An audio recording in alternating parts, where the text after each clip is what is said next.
It's a little tippy. It's a good thing I haven't been drinking or something.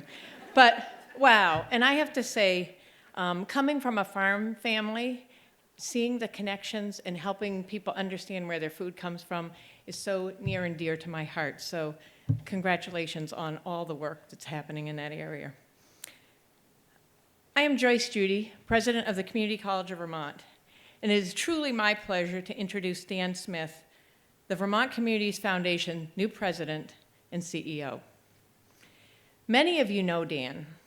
He is, after all, an 8th generation Vermonter. Throughout his career, Dan's deep passion for Vermont has been a central theme in his life and work. He seems to be driven by the idea that for Vermont to be vibrant and healthy, we have to meet our many challenges head on. When I think of everything the Vermont Community Foundation stands for, the Vermont Women's Fund, the Farm and Food Initiative, the High Meadows Fund, the Fund for Vermont's Children, the amazing work that VCF did 5 years ago to help us all heal from the effects of Tropical Storm Irene, I recognize that these are the things Dan stands for: a love of Vermont and a passion to improve it. I got to know Dan in our work together at the Vermont State Colleges, where his energy and enthusiasm quickly infected all of us. Dan and I worked together on Act 77, Vermont's Flexible Pathways Bill, that was passed into law in 2013 to ensure that all Vermont students have access to high-quality education to prepare them for life and good jobs. Vermont high school students may now take up to two college courses at no cost to them, earning high school and college credit at the same time. They also have the option of an alternative senior year called early college. I can tell you that in 2 short years, Act 77 has touched the lives of thousands of Vermonters, many who did not ever imagine that college could be in their future. Dan did a lot of heavy lifting on this bill and played a critical role in navigating the political waters to make this happen. It was no secret in Vermont that when Dan agreed to step into the presidency at Vermont Tech, the college was at a low point in its history. Dan worked with the college community, the legislature, and the businesses across the state who had a strong interest in hiring students coming out of Vermont Tech's programs. Dan made some really tough budgetary decisions. He secured public and private funding to modernize some of Vermont Tech's labs and brought stability as well as an optimism for the future to the college community. I would describe the way he undertook this challenge as fearless. From where I sit at the Community College of Vermont, Dan's accomplishments at Vermont Tech are an example of the vital importance of strong collaboration among philanthropy, education, and the business community. If this sounds familiar to you, I will remind you that we have been hearing Barbara Benedict make this point for several years. I would like to thank Lois and Barbara for the incredible work and leadership of the J. Warren and Lois McClure Foundation, helping Vermonters access college and pathways to promising careers. Thank you, Lois and Barbara.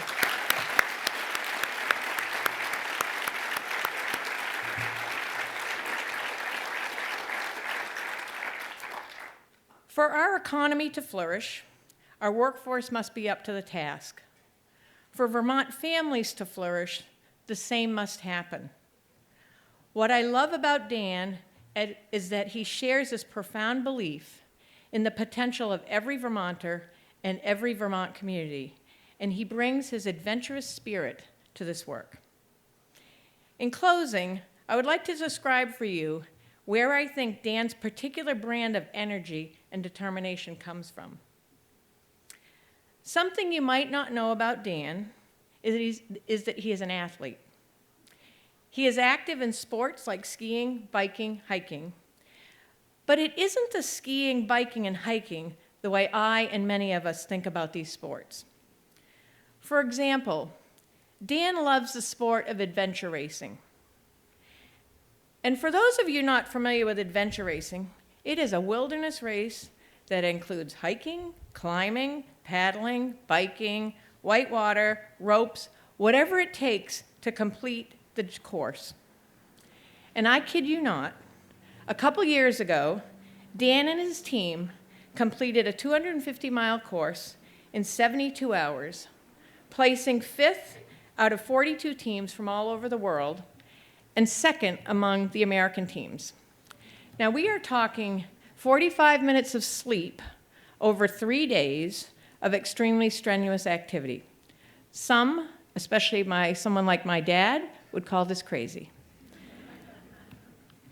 But I mention this for a few reasons, because adventure racing is one of the sports where it is all about teamwork rather than individual achievement.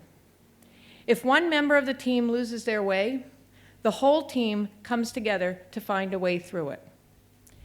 This combination of adrenaline, driving past your personal boundaries, while collaborating and leaving no teammate behind, to me sums up the spirit with which Dan lives his life. Please join me in welcoming Dan.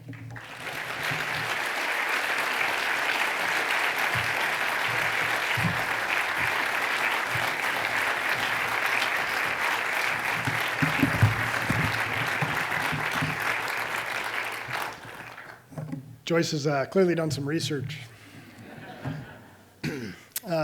Kidding aside, Joyce has been such a wonderful partner and mentor to me over the last 6 years. I can't help but think about how much I learned from her.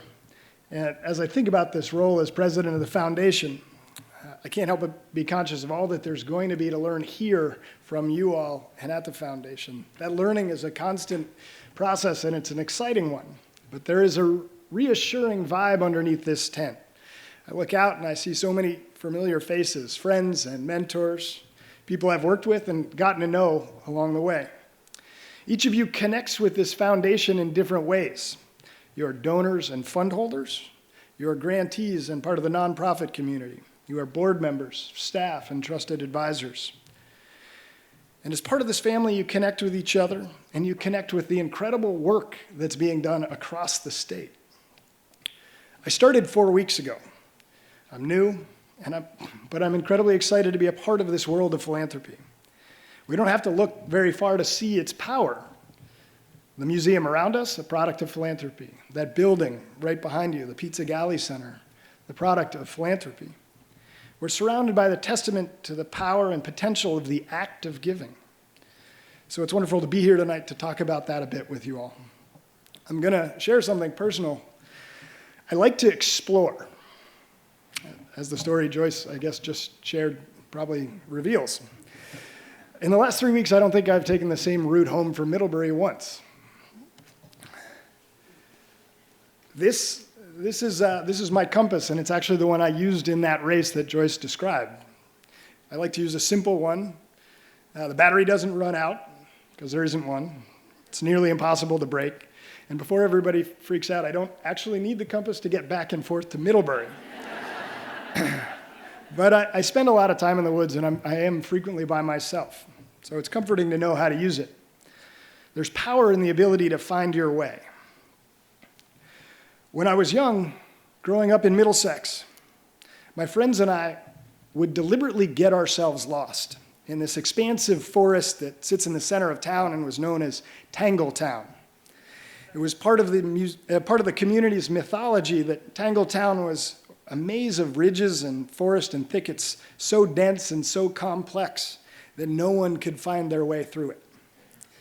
I see a few smiles out there. I imagine a few folks here may have heard of it. There's a farm named for it now. And it's been a while since I lived in Middlesex, so I was worried that maybe it wasn't known that way anymore. So I did what everybody does. I Googled it. And wouldn't you know it, Tangletown actually has its own Wikipedia page. But 30 years ago, Tangletown, to a bunch of young kids, it seemed enormous and it seemed impenetrable. And so one summer when I was about 12, we spent all of summer break trying to find a path through it. trying to get across town from one house to another. We would load a knapsack, and we'd just start walking, bushwhacking through the pucker brush, scrambling up hills, tiptoeing across beaver dams. We never came out in the same place. I can remember one time, 5 hours of walking. We came out about 400 yards down East Hill Road from where we'd started. I can't tell you how many times we took that walk, but it was a bunch. And we'd start the day full of curiosity and a full pack, and we'd finish, more often than not, with confusion and frustration. We were always muddy, usually a little scraped up, but we learned something new every time. So why is he telling this story? I think it lends something to the idea of how we might approach our work together. We don't have to look far afield to see that we're in a pretty tangled up time. A couple of weeks ago, a national columnist observed that we're in the midst of a civil war of ideas. A civil war. Think about how scary that language is. Think about how frustrating it is to watch. From all sides, compromise as defeat, consensus as weakness, anger and scorn instead of understanding and respect. And the basic functions of governing, the basic components of community, the structures that should offer people the soundest assurance upon which they should be most able to rely, those things are falling to the side as collateral damage. How frustrating is it to scroll down on Vermont Digger or WCAX's website or CNN and see the way we talk about each other and to each other? It's hard not to get cynical. And that cynicism is the sound of hope fading. Last year at this annual meeting, we heard from the political scientist Robert Putnam. I'm sure many of you were at the event and heard his powerful call to action around young people. A growing gap in opportunity and the false promise of upward mobility. Factors, frankly, that we see when we look at many of our small towns with honest eyes. We have this vision of Vermont, right? But we also have a responsibility to ask ourselves how true that vision is. We cannot seal ourselves off or ignore the fact that the vision doesn't hold true for many among us. The corrosive impacts of income inequality, the demographic lure of urbanization, huge variation in educational attainment and knowledge, the economic and environmental pressures on our working landscape and waterways. These are just some of the forces arrayed against us. What does it mean for all of us if this generation, the current generation on a working farm, ends up being the last generation on that working farm? Is that going to go off again? What does it mean for all of us that we're losing ground on the number of Vermonters who have continued their education and training after high school? What does it mean for all of us when we see addiction in the eyes of our friends and neighbors? These trends are no less destructive than the floods of Irene. If you're looking for the reason behind the opiate epidemic that Governor Shumlin was talking about, you don't have to look much further than a 19-year-old sitting on the curb outside of Cumberland Farms without hope or the skills for a decent job. There are so few of us here. We can't leave any talent on the table. So I sat in that crowd last year, and Putnam's remarks hit home. He imparted a sense of urgency. He spoke about the risk of inattention and complacency. And if you're like me, you lie awake at night, frustrating, wondering how we find a way, wondering how we shepherd Vermont communities through this tangled up time. We're here tonight because I think we're all looking for something. We want to believe in the power of philanthropy to beat back some of the corrosive forces that are at play. We're here because we are curious. We know that we are more likely to find a path together than we are on our own. Plenty of people are out there writing about how the country got into this mess, how we got so imbalanced. But people are also casting around, looking for the way we pull ourselves out of it. The narrative of that future, that's there for the claiming. It's a blank page in an empty journal. It's a new canvas. And philanthropy is our tool for writing that story. That's where this foundation needs to live. That is our work, and that is our exploration. We can't afford to wait if we want to have an impact. If we wait for all the data to be perfect, if we plan and we never execute, we run the risk of offering too little too late. It would be as if we sat at the table looking at a map all day instead of ever stepping out the door and into the woods. I'm a Vermont kid. If you know me, you know how much I love this place. I've worked and explored in nearly every corner of the state. And in those places, I got to see the impact of this organization and the power of philanthropy. I'm here because I believe that the act of philanthropy, the act of giving, that act can stem the rising tide of cynicism. And I believe that the work of philanthropy, the work it allows us to do, the work done across the state by our nonprofit partners, that work can be an antidote to the uncertainty we feel and can build incredible energy in our communities. Our goal as a foundation in the coming years is to grow in impact, scale, and relevance so that our common effort is a buffer against the things that drive these fears. Our goal is to become part of the firmament of this state, an indispensable partner characterized by creativity, ingenuity, and a willingness to explore. The reality is that there's no shortage of opportunities for inspiration. There are good reasons to have hope. They come from the work that each of you does every day. They arise in the woods of a conserved forest, from the connection between student and teacher. They come from the life-changing exposure of a young person to a career or activity that builds her confidence and empowers her on a pathway to independence. We find inspiration on the farms that are creatively adapting to a changing environment and a convulsive economy. We find it in the spirit of entrepreneurship that flickers in every region across the state. We find it in the burgeoning movement to bring high-quality early child care to every Vermont child. We find it in that building right there and the museum all around us. We find it when we reflect on our collective response to Irene, the worst natural disaster in a century. We find it in the myriad of interconnections that underscore our small towns and constantly remind us that as Vermonters, we find our way together. And I find inspiration in the simple fact that the philanthropy which makes it all possible is growing.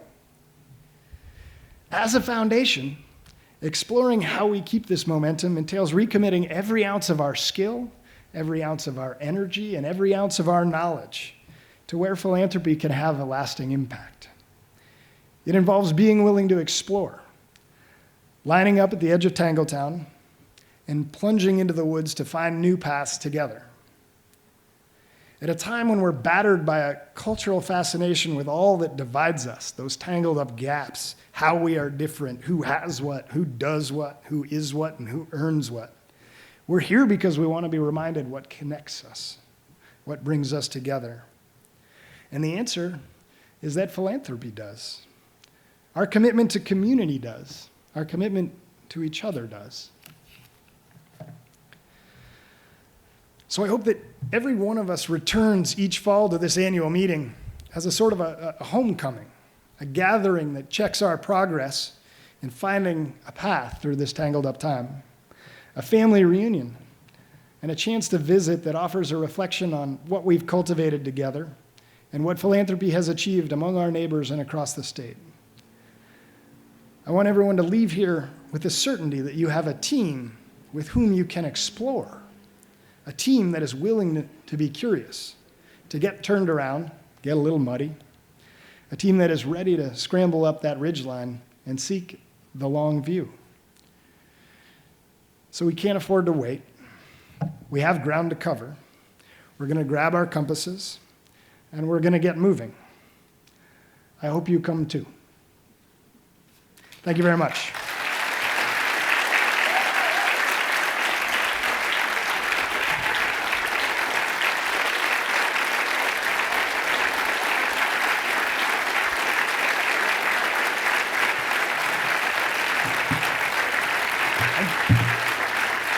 Thank you.